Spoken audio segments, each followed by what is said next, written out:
Hey everyone, my name is Pritam and you're watching Tech with Pri. Welcome to my channel and I'm back with another exciting technical video. And this is the 16th video of our newly created technical series called ServiceNow Developer. So in my last video, we have understood how you can extend another class in your script include. And with that concept, we have learned how client callable script include works. And very importantly, I have discussed with you one of the most important client side API, which is the Glide Ajax. How you can define Glide Ajax. So I have explained you each and every line that you need to understand while defining the Glide Ajax in the client side, right? And lastly, I have also done an use case to show you how you can use Glide Ajax to call the script include and use the server side value in the client side, right? I hope you have understood the concept. It was very important video, guys. So if you missed that video, don't worry. The link will be there in the description, and also you can find the link here on your screen. So in today's video, we will go further. So as of now, in the last video, you have seen that with the help of client callable script include, we were able to return the value in the client side, in the client script, and there we have used the callback function and the value stored XML format in the response attribute. Then we have accessed the answer variable to get the value, to get the return value, right? So as of now, we were able to return only a single value. So in the previous example also I've shown you how you can return the email ID of the user, right? Then with the help of client script, we have done that. I mean, that was working fine. But what about if you want to return multiple value? How you can return multiple value from script include? Now we would see today how with the help of JSON object, we can transfer the data from the script include, which returns more than one values, and then we can use it inside of our client script. Okay, so again, we are going to use the same concept of the client callable script include. So we are going to write the script include, then we will return multiple value, we will return complex JSON object, and we will use it inside of the client script. So make sure you watch the full video to understand it. And the very important thing, I'll do a use case directly, and while implementing the use case, I will explain you each and every step so that you understand it. Trust me, this video or this use case, what I'm going to do, this will help you a lot being a ServiceNow developer and doing complex things, even like when you'll deal with the web service or the API. So before I go to the use case, I will first just to give you an idea that how JSON works or what is JSON basically and what is the structure of JSON. So quickly I'll show you that, and then we will jump into our PDI to do the use case. All right, so return JSON object from script include. So that's what we are going to do in practical. But before that, let's understand how it works. I mean, what is JSON and stuff like that. So JSON stands for JavaScript Object Notation. Okay, and it is used in data exchange between applications such as API and web services. In the last video, we have already seen from our client script, we send the data in the XML format to the script include. And when the script include returns the data, okay, to the answer variable, it also returns in the XML format, right? And that's the way of data exchange, right? So that's how the data exchange works. So now, like XML, we have other way also like JSON, right? And JSON is more powerful than XML, I would say, because JSON is very easy to understand. I mean, like if you see a JSON code, I'll show you in a minute. You'd be able to understand how easy it is. It's written simply English language. Okay, and you will see how the key value pair works. So I'll show you, don't worry. So what I'm trying to say is that JSON is another way like XML by which you can what you can use to share data between the application like API web services, right? So that's what we are going to do. From script include, we will send the JSON object, okay, and that will be received by the client, and we'll see that in the use case how we're going to do that. You can return multiple value from script include using JSON object. So like I was saying that, and I'll show you how it works. It stores as key value pair. How it looks like? It looks like something like that. So you can see this is called a key number, and the value is the incident number here. Priority, again, it's a key and the value is 2, which is the high, right? This is how you declare JSON object, right? And this is how the data will be passed to the client end. And I will show you that. So now let's jump into the use case. All right, so time for the use case. So in the incident form, when the caller changes in the description, it should show all the incident that is raised by the caller.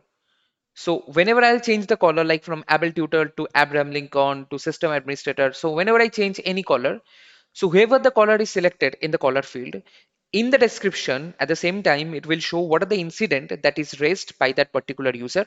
Okay, in this format. So it will show the first the incident number, then the number, then the priority, then the short description. So all the list of the incident raised by that particular user will show in the description field. And that we are going to do with the help of the client callable script include and with the help of returning JSON object. Okay, so it's gonna be very, very interesting, guys. Let's go to my PDI and let's implement this use case. All right, so I'm in my personal developer instance. So quickly I'll go to the incident.form just to show you again the use case. All right, so whenever I will choose any caller like this, so you can see this is the previous script include that we have enabled, right? So in the description field, it will show what are the incident raised by Amelia Caputo. So like in the format of incident number, priority, and the description. So that's the one incident. Then next incident, so it will be stored like this in the description. So how we are going to do that, right? So first, definitely, I'll go to the client script and also I will open script include. So here I'm going to create a new client script. And with the help of the client script, we are going to display the description stuff, right? And the logic we're gonna apply in the script include and we will return the result in the client script. Okay. Maybe raised by user. That's the name of the client script. UI type all, maybe type is on change. So whenever the caller will change, so it will work. Now let's do the script include. So I'm gonna again create a new script include and definitely it will be a client callable script include. And the name of the script include maybe get inc details. Okay. So I'll make it a client callable. So you can see already it is extending abstract Ajax processor. So that we have discussed in the last video. This is the class or the script include that we need to extend so that we can, so that we can use this script include client callable, right? Now we will define our method. So it's kind of the same like we did in our last class. So get inc, maybe that's the name. So function definitely, and inside of the function what we are going to do is that, okay, so what we need to do here, so first understand this, we are going to get the information of the caller from the client script. We will send it to the script include, right? With the help of syspam that you know. And here we will accept it by using get parameter, and we will do the query, do the glide record in the, of course, in the incident table, and we will see what are the incident raised by that particular caller. Okay, and we'll get all the incident details. So the incident details like the number, priority, short description, all we will store as a JSON object format. Okay, and then we will return it as an array. And so you will understand why I'll return it as an array. So first I'll declare an blank array. So maybe var inc array. Okay, that's the blank array. So then var gr equal to new glide record. Okay, and we'll do it on the incident table.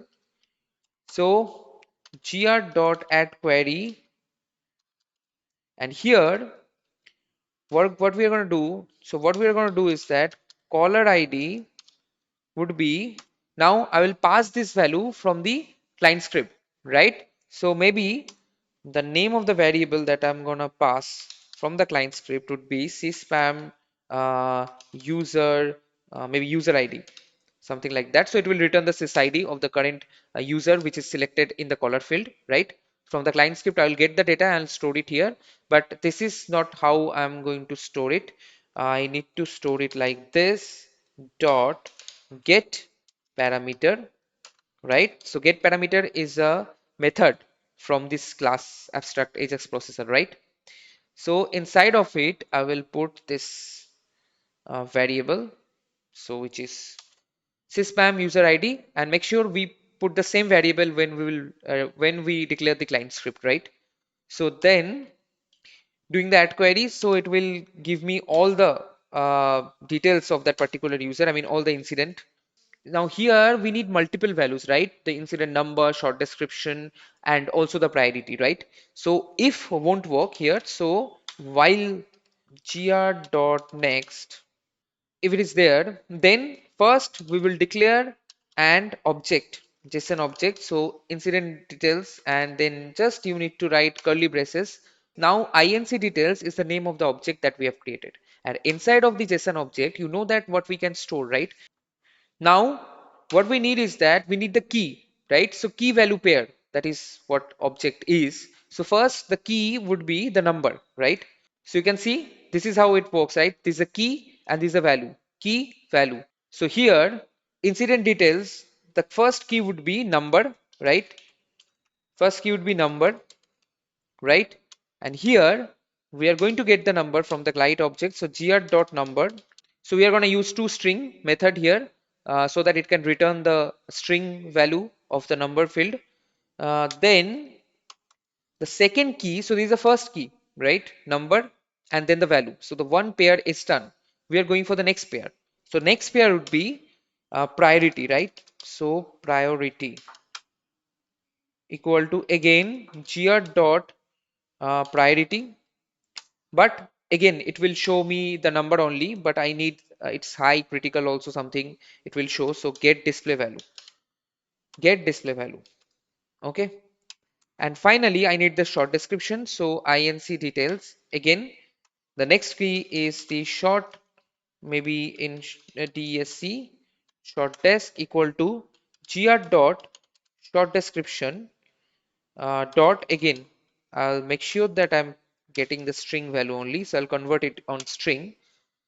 Now if I just quickly show you how the inc details it looks like, so it looks like this. So first pair is the number and then it is getting the value. So maybe like inc 009, okay. Make sure it should be in the invited. So here I forgot that, and the object ends.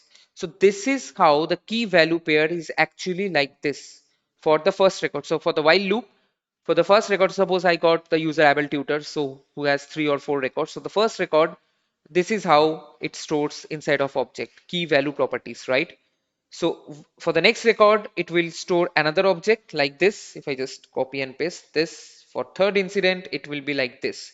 Now, what I want to do is that now I have created a blank array already. So I'll push all this object inside of the array so that the first element of the array becomes this one.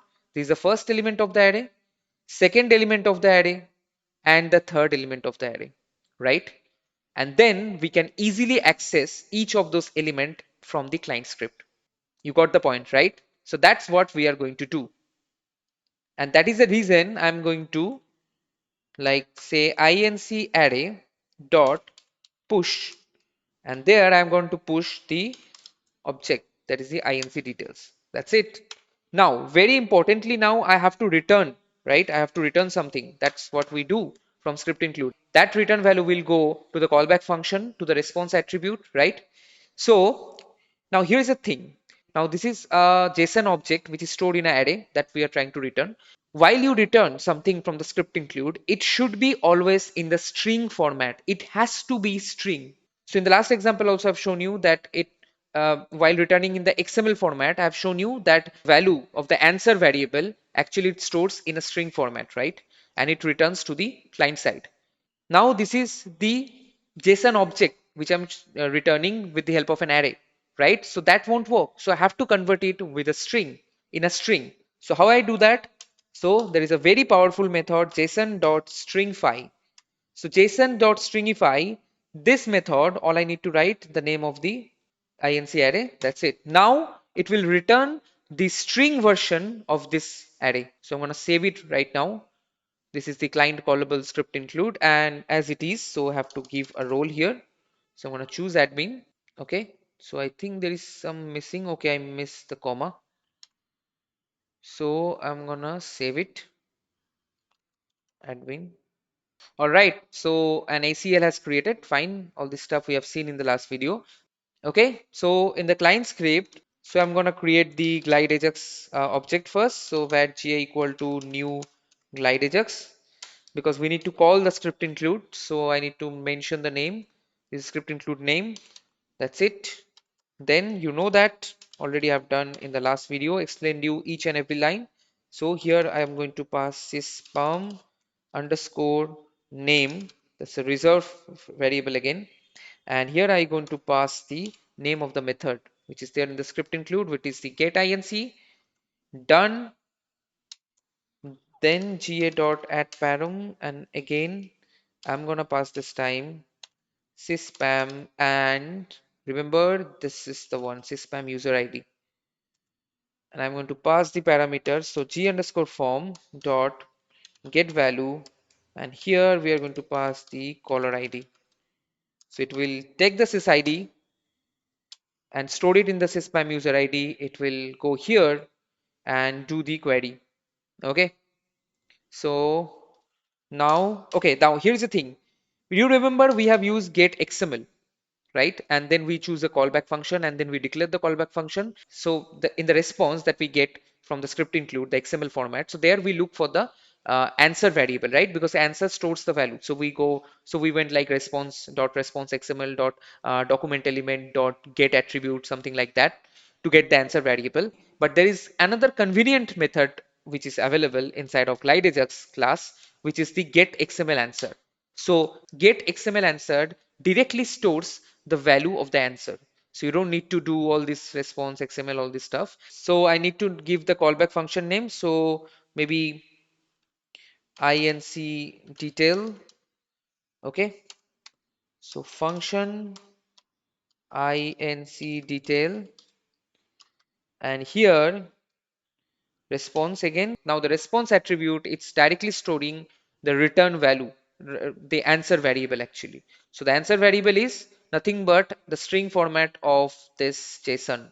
So we were returning the JSON format, not the XML. So we were mentioning JSON.stringify. So we are returning the JSON format array object, or JSON format complex array object. Okay. And it is coming in the response. Now what we need to do is that it is coming as a string, but we need to transfer it back to the object so that we can call the array element and then print, right? So another important method. So var obj equal to JSON dot per se. So JSON dot per se helps to convert it back the string to the object. So I'll pass here the response. Okay, so now here I'm going to apply a for loop. So where I equal to 0, I less than, now obj is now is the object, is the array object. So obj dot length, and then I plus plus. Okay, now inside of the for loop, what I'm gonna do is that I need to, so the ultimate goal is in the description, I have to show all the incident for that particular user. Now, all the incident, it is stored as an object format, is inside of an array, it is stored, right?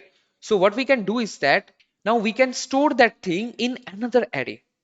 I'll tell you why. First, let me declare the array. So I will declare like var final array, so equal to this. I'll tell you why I'm declaring this array. Don't worry. I'm going to explain each and every line I told you, right? So inside of the for loop, what I'm going to do is that I'm going to first, every time the loop will run, it will return me the number, the priority, and the short description for a particular incident. And maybe for the caller, it is 3 or 4 incidents. So that's why the loop is there. So it will run and it will return the result, right? So directly I can access obj. So directly what I can do is that I can directly write like obj, that is the I dot, first key is the number. Okay, then obj I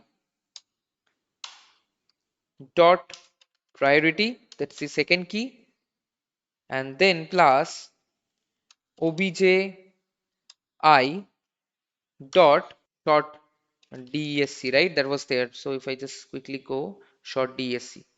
Okay, so we already have this information. Now where I'm going to print this information, I cannot directly print it in the, set it as a set value, g underscore form dot set value, and then description, and then put the value. If I do it inside of a for loop, then each and every time I'll get only single record. But I want all the incident details, not a particular incident details, right? So that's why I've declared an array here. So I will store, so final array dot, I'm going to use the push method to push it. So inside of an array, I'm storing an array. That's very cool, right? So, so now inside of the array, a new array, the first element of the object, and there I'm accessing number, priority, and the short description, and it will store in the array, and then finally we will print the whole array. That's it. That's our goal. So maybe I'll write it down something, I'll make it something cool. So it should be like incident. So what I did is that I just make it much more clear. So incident number, then the number, then slash n in the next line, priority, then the priority.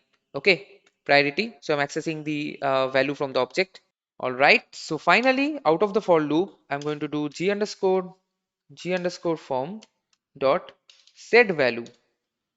Okay, set value would be for the description field, the whole array. So the final array.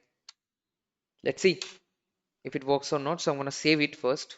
Okay, so this is the incident here. So right now the caller is system administrator. So I will change it to able tutor, and make sure to look in the description field. So able tutor. So you can see this is how record is coming. So just let me give another space so that we understand. So slash n, and then we put slash n another. So it'll give more space at the end. So again, I will close this incident, and I'll open again. I'll open again the first one, and here I'll change it again. So able tutor, and now you see now it is coming in a great way. So first incident number. So let's also open it side by side just to confirm if it is giving the right result or not. So it is showing me 1, 2, 3, 4, 5, 6, 7, 8, 9 incident probably. So here, if I just do show matching with able tutor, you see I have 9 incident. So the priority is coming, short description, each and everything is coming. So let's see if we have any other user, if we can do it for other user. David Miller, I can see there are few ticket with David Miller. So I will just change the name from able tutor to David Miller, and you can see that it is changed. Now incident number, priority, description is changed. So I request you guys to practice it in your PDI, otherwise you will forget it, right? This is very, very powerful. And let me know in the comment section if you have any question. And don't forget to share this video with your friends and families. Subscribe my channel, and don't forget to follow me on my Insta channel. See you in my next video. Bye bye. Take care.